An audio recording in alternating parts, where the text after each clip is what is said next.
புலால் உணவு சாப்பிட்டா மீன்கள் தான் மிகச்சிறப்பு. மீன் கிடைக்கக்கூடிய மாவட்டத்தில் இருக்கீங்க, தினம் கூட மீன் சாப்பிடலாம். முட்டை சாப்பிடுங்க, மீன் சாப்பிடுங்க. புரதச்சத்து ரொம்ப ரொம்ப அடிப்படை. அத்தனை நோய்க்குமான எதிர்ப்பாற்றல் புரதங்கள்ல இருந்தா வருது.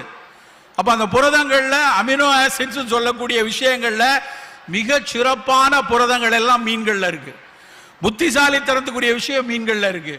எதிர்ப்பாற்றலை இந்த மாதிரி கோவிட், ஸ்வைன் ஃப்ளூ இது மாதிரி நோய்கள் வராமல் நம்மளை பாதுகாப்பதற்குரிய எதிர்ப்பாற்றல் அந்த புரதத்திலிருந்து வருது.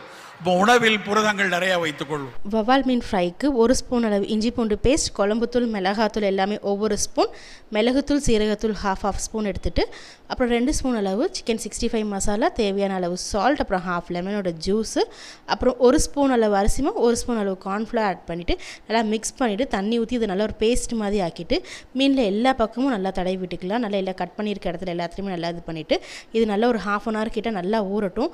½ hourக்கு மேலே ஊறினாலும் நல்லா தான் இருக்கும். மீன் பெரிய மீன்றதுனால 1 hour கிட்ட நல்லா ஊற வச்சுட்டேன்.